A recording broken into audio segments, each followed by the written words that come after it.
Counselor Accents Podcast. Two school counselors who love their jobs. Oh, and they happen to have Southern accents too. Bless their hearts. I'm Laura Rankhorn. And I'm Kim Crumbly. And together we are Counselor Accents. Happy anniversary. Happy anniversary to you. Your gift is en route. Okay. For our anniversary. How much did you spend? Let's just say it was quite a bit. I don't want to embarrass you, or I think it's rude to say exactly how much, but I just want to say it's in the 3-digit range, and I'm going to leave it there. That is significantly less than how much I spent on you, but it'll do. I don't doubt that, and that's typical. And let me just say, how long has it been? What anniversary is this? This is the 1-year anniversary of the Counselor Accents Podcast. And it feels like I've been with you for 30 years. So yes, you have. You drag it out and make it so, and I don't know if that's like a dog year. It's like 1 year Counselor Accents Podcast, 7 years dog years. That's exactly how I feel. You take that as you will. As a compliment or however you want to take that, but it really feels a lot longer. So we're going to do something special today, and we have not discussed this at all, and we don't discuss this, which is so funny. I mean, we always, after we have a guest on or after we've done a podcast, we always say, that was incredible. That was wonderful. That was so exciting. We love that. But we really never have talked about the impact, and so we wanted to do this live. I mean, we're doing it as we've not talked about it, so this will be the first time we really talked about some moments that were life changing or, significant. I want to say, not like a birth of a child, but significant. And let me apologize because I don't have my beautiful light that I usually have. We don't have our microphones. So I'm really sorry. It's like for the 1-year anniversary, you'd think that we could up our game and get some equipment, like remember our equipment and have it when we need it. But 1 year has taught us nothing. And here we are, ill prepared. But if you've been listening, you would expect nothing more from us. So thank you. Yes, just limping along here. So like you said, we have put together a list separate from each other of some of our favorites. And let me just say, how are we supposed to narrow down our favorite moments from the past 365 days into 5 little bullet points? I don't know. We decided that you would think about 5 and I would think about 5, and it could change if you ask me tomorrow. Mm-hmm. But today, and it just what came to my mind, I jotted those down. And I know that when I hear yours, it's going to trigger mine. And there we go. Yes. I want you to start. Well, let me say this. Okay, well, I'm not saying anything. I want you to start. These are in no particular order, or are yours in a particular order? They're in no particular order. So I will start then, and I'm going to throw out, it was episode, I think, 9, and it was called School Closed, Now What? And I don't have the title for all of them, but that one to me was significant because I can still remember the day. I can still remember the day that I set up in my dining room there at the table, and we had no idea that would be the last time. The time before that was the last time that we podcast together, that going forward it would all be on Zoom. And so I think that was a game changer for us, because I think we realized that that we as school counselors and educators were going to be going through the end of something and the beginning of something else. And I just remember the profoundness of that day. We were sent home, as was most of the nation, in March. School closed immediately because we didn't know what we were going to be facing or what was going to be coming. And we really didn't. I mean, we had no idea if we could go back in time and think about all that has changed within ourselves, within our families, and within our school, but by God's grace, we have gotten through to this point. And so that was just an aha moment for me. That was one of mine. Point number one, and you are pulling out some emotions from me. I like to say on Matt Fleck, who was one of our guests, since I'm on Fleck. Is it Fleck or Fleek? What are the kids saying?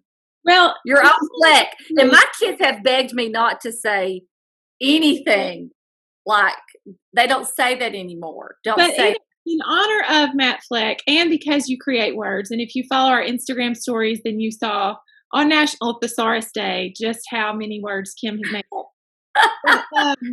Yeah, we're gonna say on Fleck from here on out. So on Fleck. But you are really, when you said that, it took me down an emotional path, because as you mentioned, like, I remember setting up my temporary little spot in here. We came home for what was supposed to be a long weekend, really. Like, we thought it was going to be. Yeah. And it was much longer than a weekend. Longest weekend ever. Yeah, longest weekend ever. And for a lot of school counselors who they've not gone back yet, and we have been fortunate enough to go back, but it was probably, even looking back now, more profound than we thought it was going to be at that time. We knew this was a game changer, but we really had no idea. Yeah. So learned a lot of lessons. We've learned a lot of lessons, I think, as educators. I think we've learned a lot of lessons as human beings, and that was a game changer, I think, for us. And we did everything together, the podcast together, and that started separate. And I guess we all see that, we can be apart but still be together. Right. And I hope I'm not taking any of your other 5 away from you when I say this, but I remember sitting at that table, or sitting down here doing our podcast, our first one apart from each other. And that led us down bringing people in, like Meredith. I remember bringing our friend Meredith in to talk about online tools, and Matt Berry, and using like Lauren Jewett. Yeah, all of these, that is one of my points, is just people that we have met. Well, but we're doing it now. We're doing it now. We're talking about not necessarily, just friends and people that we have, and we can talk about a little bit about these friendships that we've made, and these wonderful, wonderful people who are doing wonderful things in education. I could not I couldn't list every person that we've talked to as their own bullet point, because if we started doing that, it would just be like, we would spend 50 episodes. 50, yes. Whatever. I don't know what I'm trying to say. I'm sorry. But so I lumped them together, just the people that we have met through this. And I'm talking about the guests that we've brought on.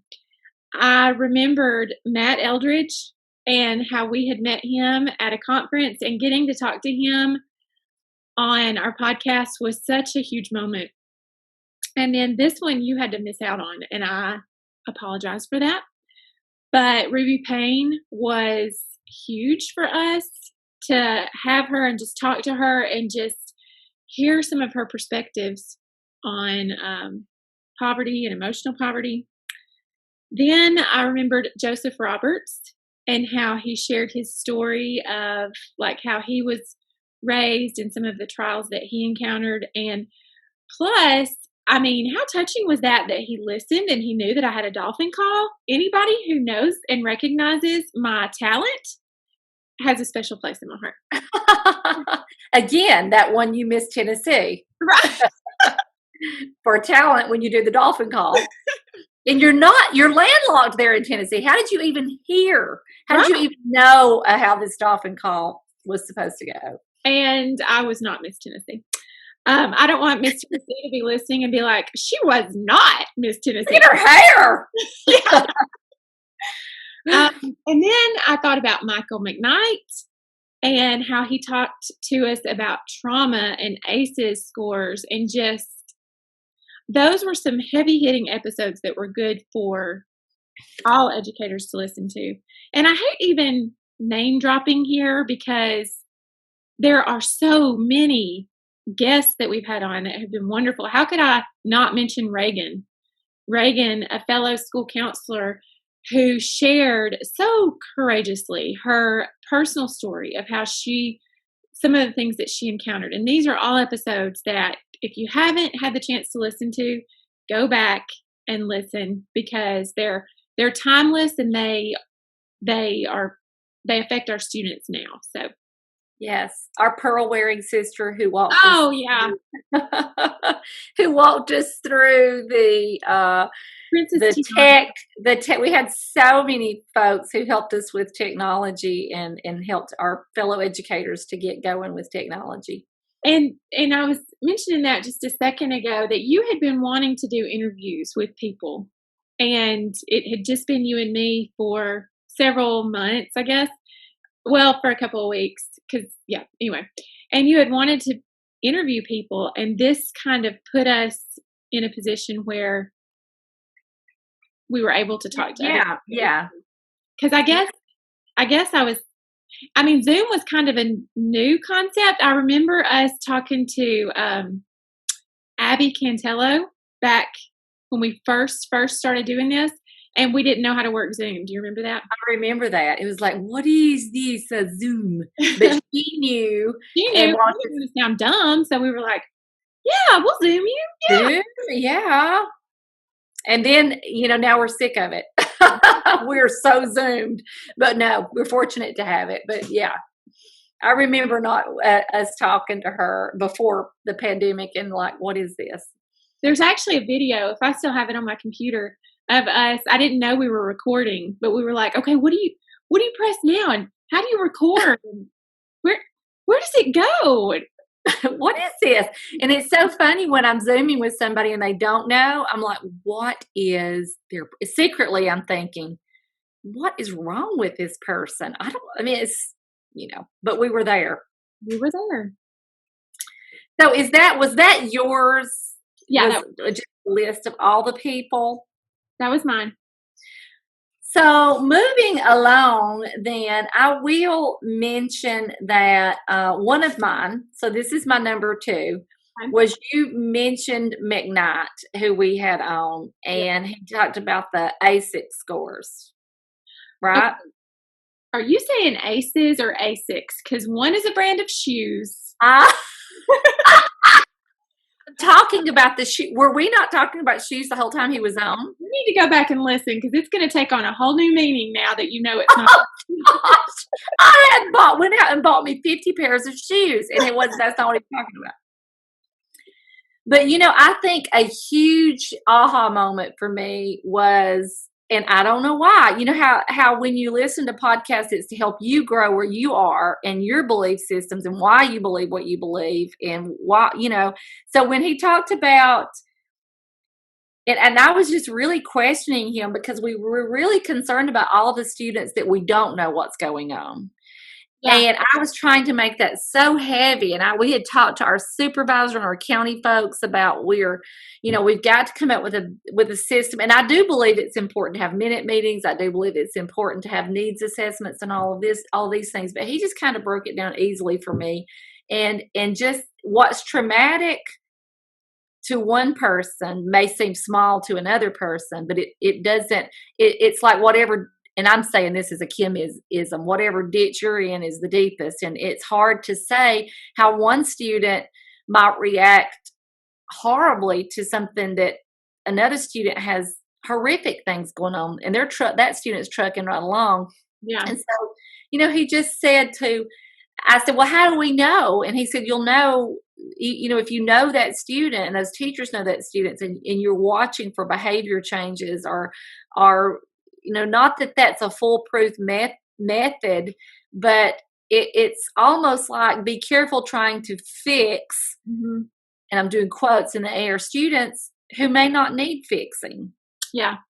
So everybody has a different tolerance level or the way that they can cope or internalize.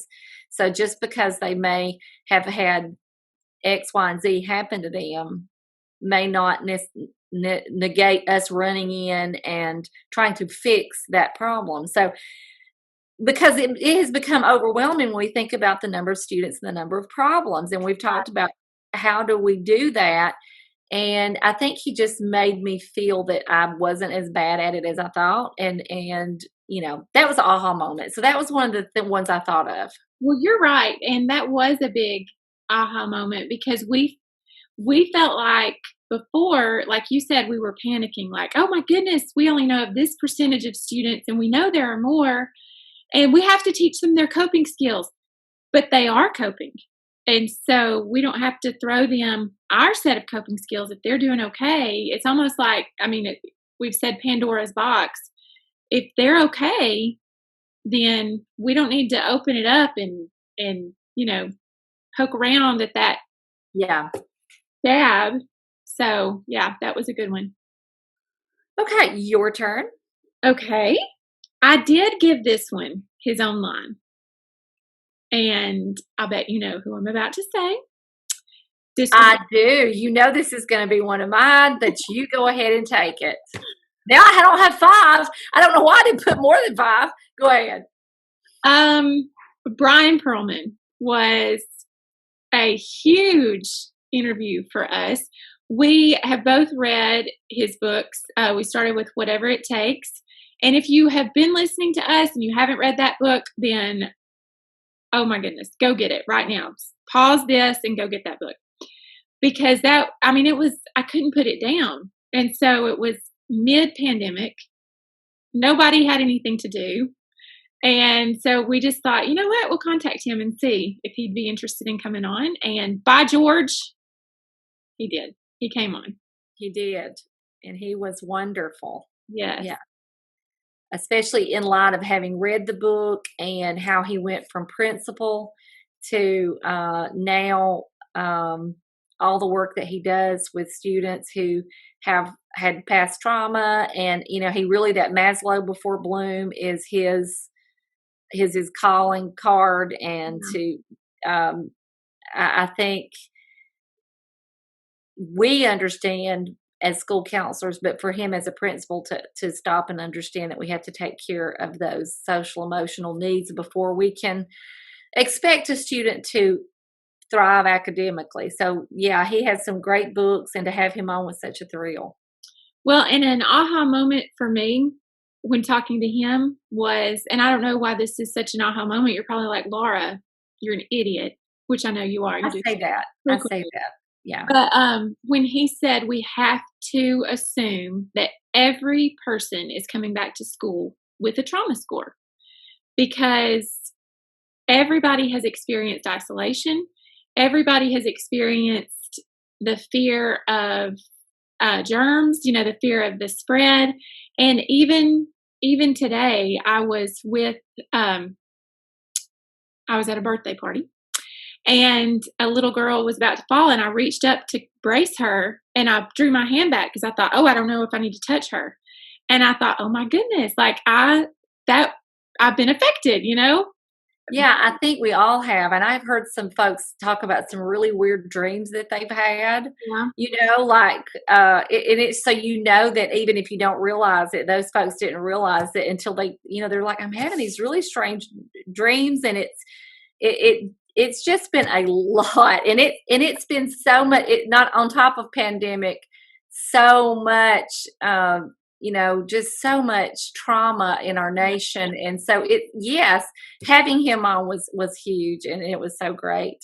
And his wife was wonderful too. Having her, we have had her on before a couple of times. No, just once. Just once. Okay.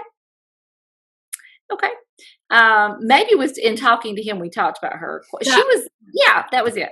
So before you say this one, and who I'm going to say here, and this was your interview because my son was sick, was Ruby Payne. And I listed that as my number. I think I'm at 3 now. Am I at 3? Yes. And that was, I was just so sad I didn't get to be a part of that interview, but I'm going to share my aha moment with, about Ruby Payne. And it was, and you may have to help me retell this story, but in listening to that, when she talked about how when, teachers, when students were, these students who are in poverty, like, I don't, was it the fair came around or something, and Oh, there was yeah. something that the teachers were like, what are they doing? They don't have money. It's why are they going and spending on this when they need this other? And she just explained that is their vacation. I mean, that is, she just kind of helped us understand, for Yeah. me, why a, when because that is the main complaint that I hear with my teachers is, I paid for their field trip and they've come in from going to the fair, or I've paid for them new clothes, or what the schools bought them clothes or whatever, and they're coming back wearing the same things they had on that were filthy and too big or too little. And so she kind of just helped us understand where that thinking is. And remember, she described it as us Yeah.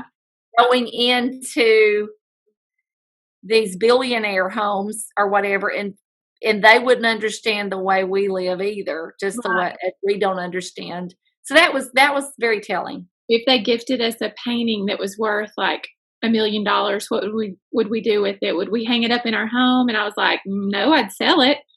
And she's like, right, it's the same thing. Their value system is different. Yeah, and so we don't understand necessarily some of the choices they make. It just, but we, so helping us understand the mindset of some of our parents that live in poverty, and so many of them it's generational. They've always lived in it. Yeah. And so I think that is crucial for educators to understand that poverty element, where those children are coming from, and why they think, and then why the parents think and do and act the way that they do. Yeah. Your turn. We're on number 3. Okay. Well, that's my third. I think you've already done all yours. It's all me now. No. My number 3 is when we had Amberly Snyder on, and she was the one that the movie Walk, Ride, Rodeo on Netflix was based on. And if you haven't seen that movie, I would suggest it. It's a good one. And when I started, and my little girl, Ellie Blair, loves that movie. And so she always asks to watch it. Well, I loved it too. And I started looking up Amberly Snyder to see what is she doing now, and just wanting to know a little bit more about her. And I discovered that she has her school counseling degree. So I called Kim and I was like, oh my goodness, you have to watch this movie, and let's see if we can get her on our podcast. And she came on, and she came on Ellie Blair's birthday, and she told Ellie Blair happy birthday. And that was such a highlight here at my house. And she was so inspirational, and to know she was one of us, had gotten her school counseling degree and was headed in that direction. So it's just this young, brave woman, and to hear her story of perseverance, and it was just very inspiring. So that's a great choice. Good. Thank you. Yours?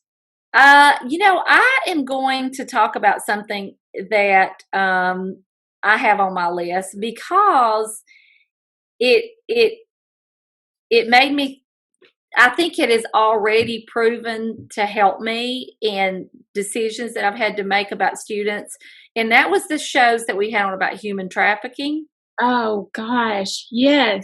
And that I had dealt with situations, and this, that, my school had, me as counselor, had dealt with the largest human trafficking situation going on in our county. But I'm at a younger age school now, middle school and under, and there have been a couple of situations that I have learned, if I don't feel like I get anywhere with our human resources, or not, it's not human resources, our Department of Human Resources, DHR.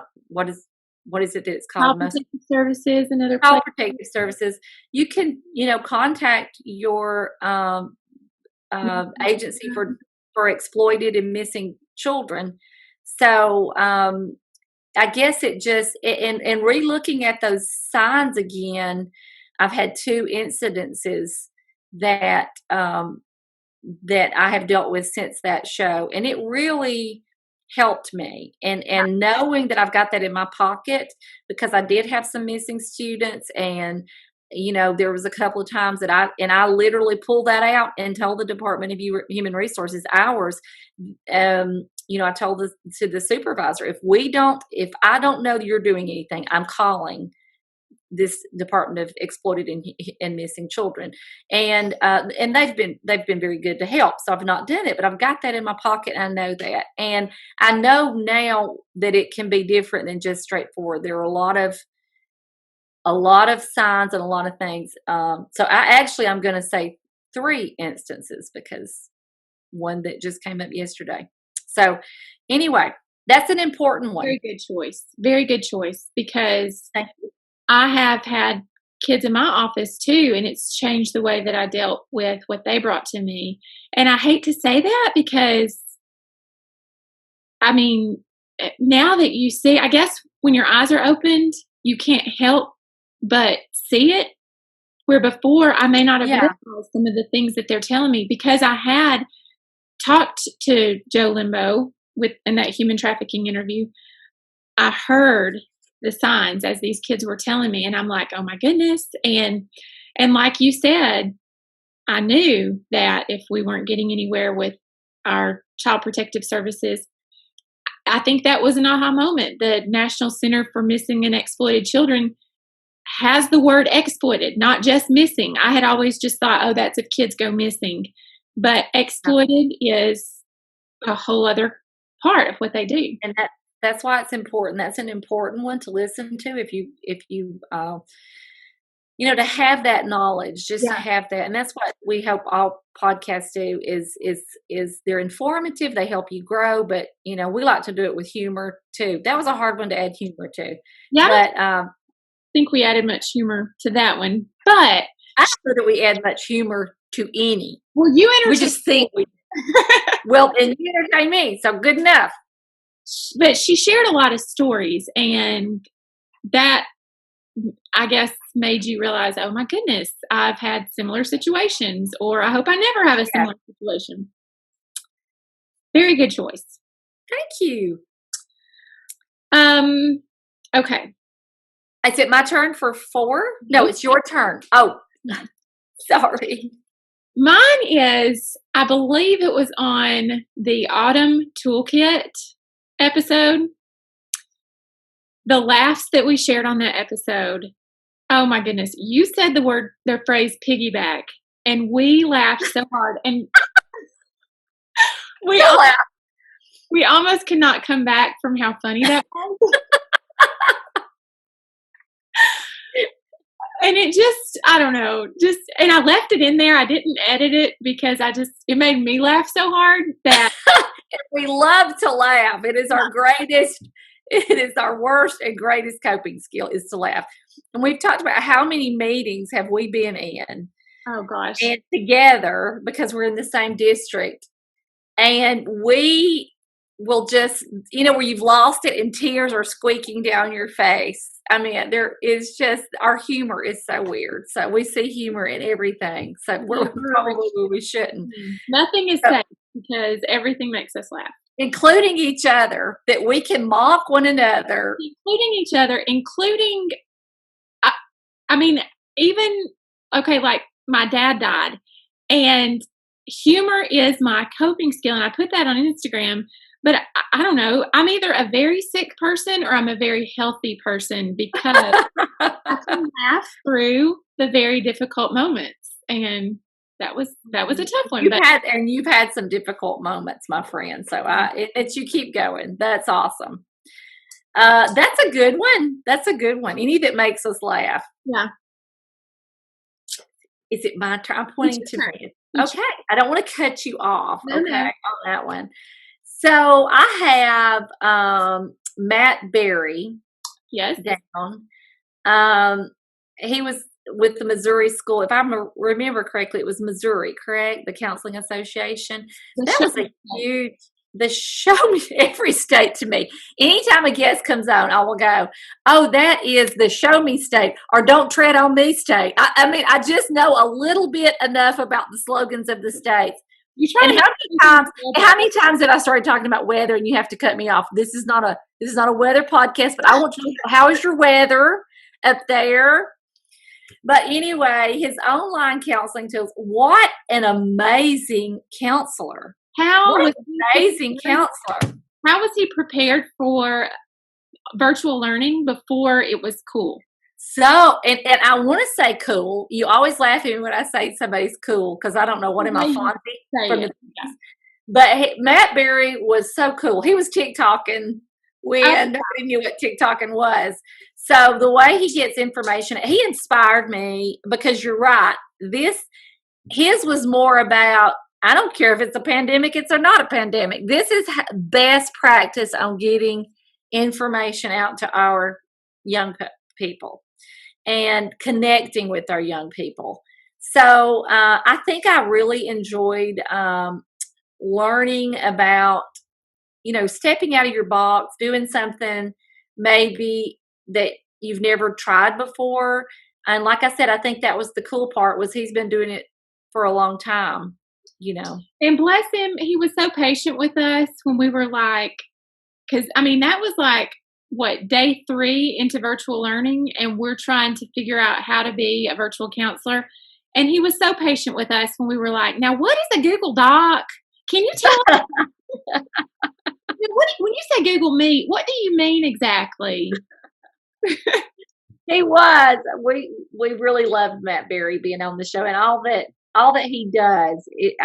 He's just an inspiring counselor, as are all the folks that we have talked to. So it is hard to narrow it down, but that one did cross my mind that, he was doing things that I thought, how cool, what a cool way to connect.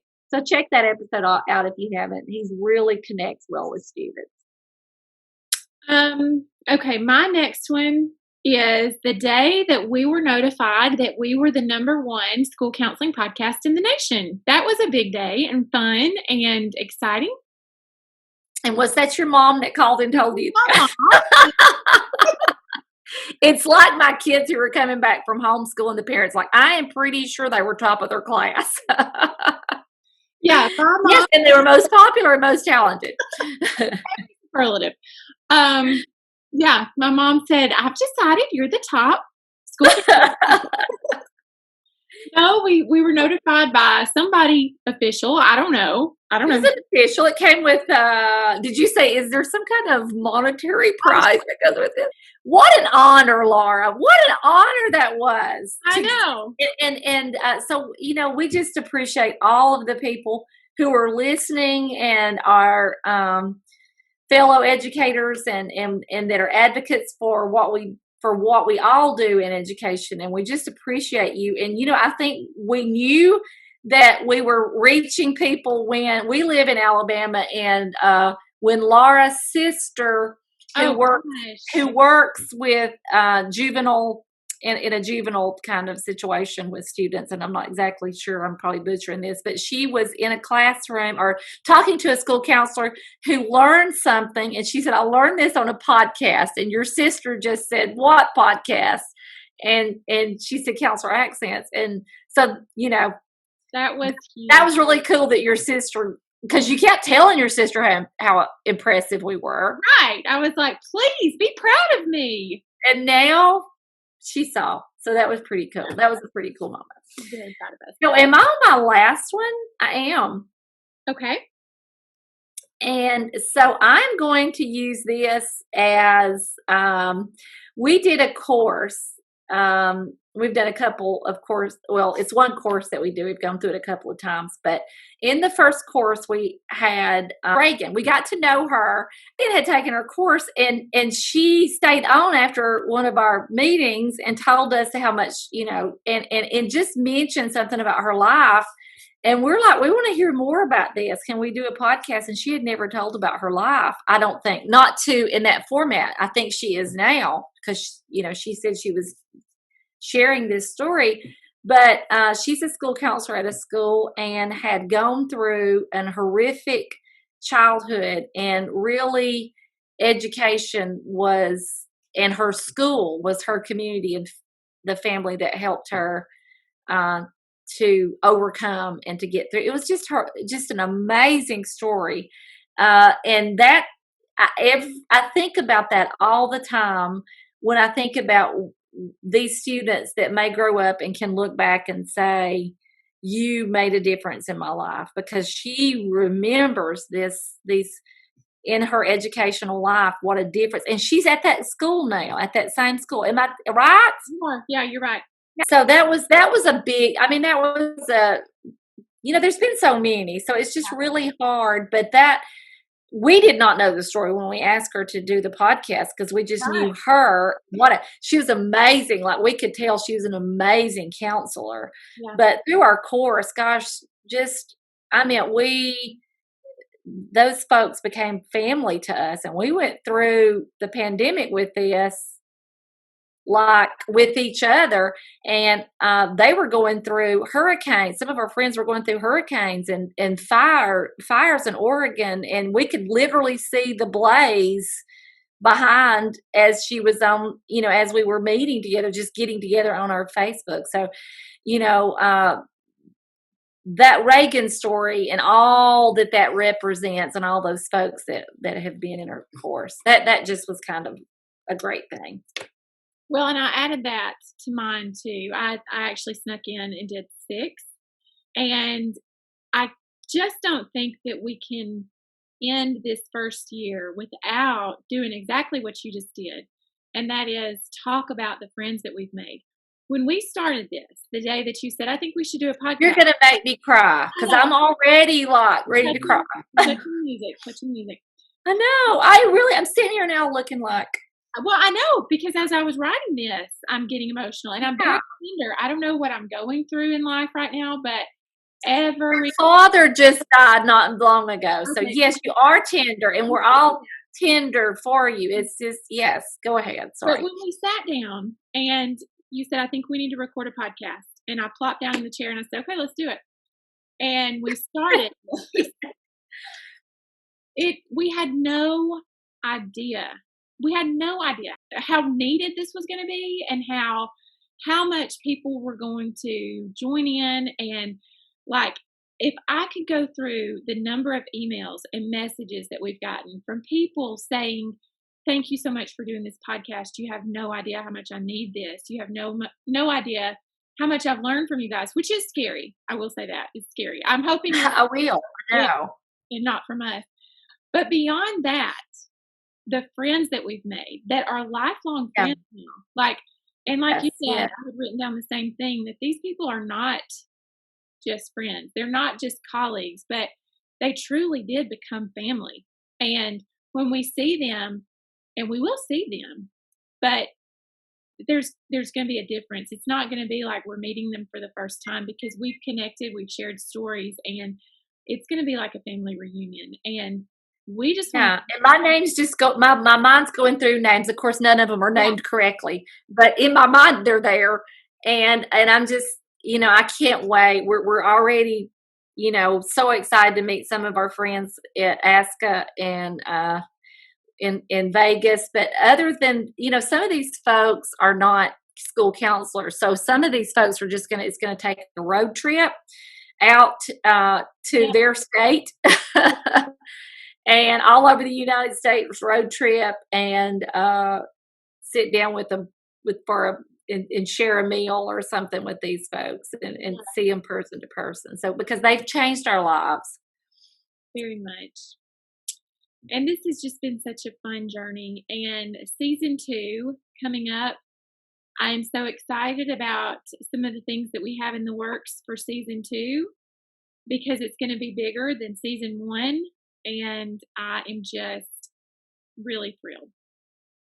As am I. And I know some of the folks who will be on in season 2. So that excites me. And I'm very humbled and excited. And just, all of the folks in education and the job, the way they have risen and school counselors, the way that they have risen to the top, and just it's a great group to be involved with, and I'm just profoundly grateful that I'm part of their number. So, Yes.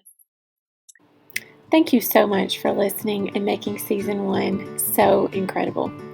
As Season 2 approaches, we hope that you will share this with a friend, with a colleague, and we hope that you are as excited about Season 2 as we are. We're going to have more interviews for you, more tips and tricks, and definitely more laughs. Thanks again for listening.